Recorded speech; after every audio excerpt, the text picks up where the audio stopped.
Limras அகாடமியின் 33வது convocation and graduation நிகழ்ச்சியில் Rotarian doctor K Srinivasan கலந்து கொண்டு சிறப்பிக்கிறார். கோவை மற்றும் மதுரை மாநகரங்களுக்கு மெட்ரோ திட்டத்தை கொண்டு வருவது குறித்து மத்திய அரசிடம் மீண்டும் வலியுறுத்த தமிழக அரசு புதிய முடிவு ஒன்றை எடுத்திருக்கிறது. இதனை முக்கிய செய்தியாக பார்க்கிறோம். கூடுதல் விவரங்களோடு இணைகிறார் எமது செய்தியாளர் தாயுமானவன். தமிழக அரசின் இந்த புதிய முடிவு குறித்து நமக்கு கிடைத்திருக்கக்கூடிய தகவல்கள் என்னென்ன விரிவாக பதிவு பண்ணுங்க.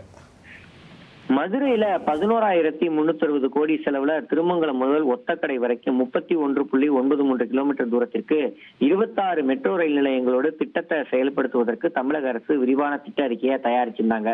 இதே போல கோவையில 10,740 கோடி செலவுல 39 கிலோமீட்டர் தொலைவிற்கு அவினாசி சாலையிலிருந்து கருமத்தம்பட்டி வரையிலும், உக்கடத்தில் இருந்து சத்தியமங்கலம் சாலை வள்ளியம்பாளையம் பிரிவு வரையிலும் மொத்தம் 32 மெட்ரோ ரயில் நிலையங்களோடு அந்த ரயில் திட்டத்தை கொண்டு வருவதற்கு தமிழக அரசு விரிவான திட்ட அறிக்கையை தயாரிச்சிருந்தாங்க.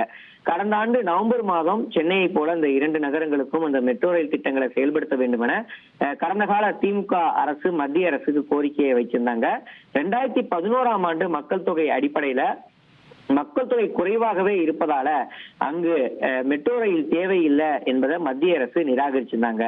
இதன் பிறகாக மீண்டும் இந்த 2 நகரங்களுக்கு மெட்ரோ ரயில் திட்டத்தை கொண்டு வர வேண்டும் எனவும் அதற்கான அவசியத்தையும் விளக்கி கடந்த கால திமுக அரசு மீண்டும் மத்திய அரசுக்கு சில மாற்றங்களோடு திட்ட அறிக்கையை 2வது முறையாக அனுப்பியிருந்தாங்க. குறிப்பா கோவை நகரம் முக்கிய தொழில் நகரமாக இருப்பதாகவும், மதுரை நகரம் மிகப்பெரிய சுற்றுலா தலமாகவும் இருப்பதாகவும் அதுல குறிப்பிடப்பட்டிருந்தது. அதற்கு மத்திய அரசு மதுரை மற்றும் கோவையில மெட்ரோ ரயில் திட்டத்தால எந்த பயனும் ஏற்படாது, நேரமும் மிச்சமாகாது எனவும், மீண்டும் இந்த 2 நகரங்களுக்கும் மக்கள் தொகை குறைவாகவே இருப்பதாகவும், மீண்டும் இந்த திட்டத்தை நிராகரிப்பதாகவும் அறிவிப்பை அண்மையில வெளியிட்டிருந்தாங்க.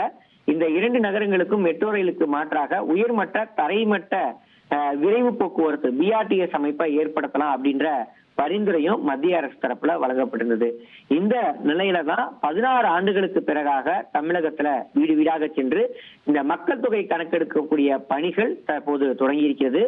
இந்த பணிகள் தொடங்கி இருக்கக்கூடிய நிலையில இந்த மக்கள் தொகை கணக்கெடுப்பு பணிகள் நிறைவு பெற்ற பிறகாக கோவை மற்றும் மதுரை பகுதியில இந்த புதிய மக்கள் தொகை கணக்கெடுப்புடைய அடிப்படையில 2026 சென்சஸ் அடிப்படையில இந்த திட்டத்தை மறு ஆய்வு செய்ய வேண்டும் என்பதை தமிழக அரசு மத்திய அரசுக்கு திட்ட அறிக்கையின் வாயிலாக மீண்டும் சமர்ப்பிக்கப்பட இருப்பதாக தகவல்கள் வெளியாகி இருக்கிறது.